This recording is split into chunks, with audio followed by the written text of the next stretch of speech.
Welcome back to the penultimate segment of this GSMC Hockey Podcast presented by the GSMC Sports Network. We're talking about the Anaheim Ducks, what they did this offseason, and what it's going to look like for them next year. In the draft, we talked about their draft a little bit. They were able to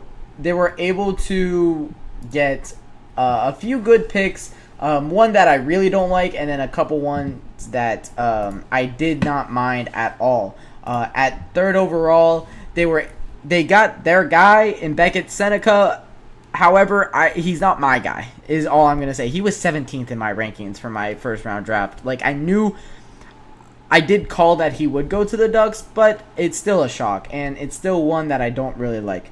But Stian Solberg is a fantastic defenseman out of Norway that I like a lot, and Lucas Pettersson is a fantastic center in the second round that I like a lot. So, a little, all over the place draft. I think I gave them a C- in their draft just because of that Beckett Seneca pick. However, I did like their other picks as well. But that's what they did in the draft. In free agency, they didn't really do much. They signed Leeson, Vikinen, and Carson Meyer to 1-year deals, and Harkins to a 2-year deal. A lot of guys that are really AHL guys, not really going to make a splash on their NHL roster. Speaking of their NHL roster, we're going to look at their line combinations now. For the Anaheim Ducks, this is the season that they're expecting a lot of their young guys to take a step forward. They kind of had Leo Carlsson on a pitch count, I guess you could say, last season. He didn't play in all games that he was healthy for, which I was really shocked, and the NHL world was kind of really shocked about. But we do expect him to play all 82 next season. This will be his first NHL season, and I'm very excited for the guy because I'm a Blue Jackets fan, and I will say that Adam Fantilli is better. However, I did have Leo Carlsson ranked as the number 2 prospect in the 2023 NHL draft. I had him above Will Smith and Adam Fantilli in that draft when I did my grades. So I will always say that I like Adam Fantilli better. However, I did have Leo Carlsson as a better prospect. That being said, he is projected to be the first-line center for the Anaheim Ducks this upcoming season. On his wings, this could be the season that Cutter Gauthier takes a big step forward, and Troy Terry hopefully can help with the development of these young guys. Troy Terry has been a point-per-game player in the past, and hopefully for him and these young guys, we could see them all take a step forward this next season. The second line is still a very solid second line. It's Ryan Strome, Trevor Zegras, and Frank Vatrano. That could be a very solid second line, with Trevor Zegras being a NHL cover athlete in previous years. He is one of the more flashier kids in the game for the upcoming years, and I'd be excited if I was a Ducks fan to see this top 6 in action. Alex Killorn, Mason McTavish, and Sam Colangelo is the third line. I could imagine maybe a Beckett Seneca could fit on that third line next season. I mean, you take the guy third overall. Usually third overall draft picks make an effect on a team in the following year, so hopefully we could see that next season. And then the fourth line is a bunch of guys that honestly I don't know too well.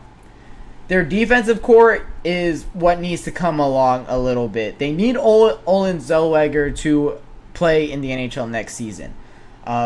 Right now, he's not listed in their projected defensive pairing, but I could imagine that he makes a step forward. Brian Dumoulin and Cam Fowler is their currently listed first-line defensive pair. I don't like that a lot at all. I think Pavel Mintyukov should play on that first line with Cam Fowler. Brian Dumoulin should play on the second line, playing alongside of Olen Zellweger. And then their third line could be Urho Vakanainen, I do believe that's how you pronounce his last name, and Jackson Lacombe. You should see how many A's are in this guy's last name. That's insane. But I think Radko Gudas could go away from this defensive core, be kind of a seventh defenseman on this team for an Olen Zellweger, who I think is a fantastic prospect, and I think it should be ready next season. All of this really leads into a fantastic power play unit. Troy Terry, Leo Carlsson, Cutter Gauthier, Trevor Zegras, and Cam Fowler on their first power play line should be electric. Their second power play line should be Alex Killorn, Mason McTavish, Frank Vatrano, Ryan Strome, and Pavel Mintyukov, which could be fantastic.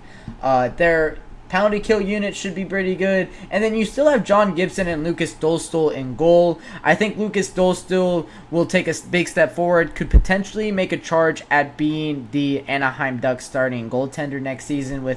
I do expect John Gibson to take a big decline. It's unfortunate how much of his prime was wasted in Anaheim. However, it's just what happens when you are a goaltender that is loyal. That's what I was going to say. So, honestly, this team looks really good for the Anaheim Ducks. And when I talk about a great young core, this is what I'm talking about. Trevor Zegras is 23. Excuse me. Trevor Zegras is 23. Troy Terry is 26. Isaac Lunderstrom is 24. You have Brett Leeson at 25. Leo Carlsson's 19 years old. I believe he'll be 20 by the time. No, he will be 20 halfway through the season. Cutter Gauthier is 20. Sam Colangelo is 22. Mason McTavish, 21. Carson Meyer, who will probably definitely play in the AHL, is 26. And then you have a little bit of a veteran defensive core, but Pavel Mintyukov, Olin Zellweger, Jackson Lacombe, and Lucas Dostal. 12 guys out of your 19 starting lineup is going to be under or 26 or under. That's insane. 12 guys out of your 19 of the starting lineup that's a lot of young guys. That's why I'm saying that this looks like for the Anaheim Ducks a season where they're coming, to their third and final season or fourth and final season of their rebuild. I don't know how long they've been rebuilding. It's kind of been a while. But they should be kind of climbing out of it, as I didn't even count Beckett Seneca with that, as he still hasn't signed his entry level contract, but he definitely can in the future.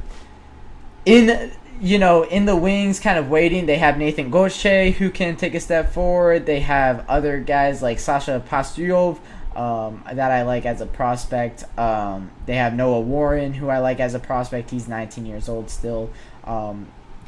So for the Anaheim Ducks, I think a lot of their prospects are playing on their team right now. And they have a lot of veteran leaders too, alongside of these young guys, which is really good for a team like this. Alex Killorn, Ryan Strome, Robbie Fabry, Frank Vatrano. They have other guys like Cam Fowler, who's been on that team forever, Rako Gudis, who's 34, Brian Dumoulin, who's 32 years old. So this Anaheim Ducks team can be pretty good, but I still think they're in a rebuild year. So, as I'm going to do with every team, I'm going to kind of give my around points prediction and say where I believe they'll end up in their division. I think they'll finish 7th in the Pacific. I do believe that they're going to beat out the San Jose Sharks, who I still think is in another year of their rebuild. But I don't think that they're going to be above teams like the LA Kings, above teams like I guess the Calgary Flames could be below them, but I don't know. I think the Calgary Flames still are good. No, actually, I will say that they are 6th in the Pacific over the Calgary Flames. I think they'll finish above Calgary. I think that team is actually pretty bad, and we'll get to them early on in this in looking at these teams' season previews. So I'll say that they get 6th in the Pacific, finish around 78 to 82 points, right around that point per game mark, but nothing really above that. That's kind of where the Senators were last season, kind of where the Devils were last season, and I think that that's a good benchmark for the Anaheim Ducks. I think that that's kind of how this team will play. Of course, this is banking on their prospects and the young guys on their team playing to what I expect them to play to next season, but we'll see how that plays out. I'm excited to get to watching the Anaheim Ducks, as it's going to be a young and flashy and fun team to watch, and I can't wait to see another year of Leo Carlsson's development. That's a guy I've been watching for a very long time. As I mentioned, I did believe that he was the second best prospect out behind only Connor Bedard in that 2023 class that was absolutely stacked at center. So I am excited for this Ducks season, but I do think they do miss out on the playoffs another year. I think they are still 1 year away, maybe 2 years away from getting to that playoff spot. So that'll wrap it up for this fourth and penultimate segment of the night, talking about the Anaheim Ducks season preview. When I come back from my fourth and final break of the night, we'll be talking about the Tampa Bay Lightning. What are they doing? That's a hint to what my feelings toward this team for next season is.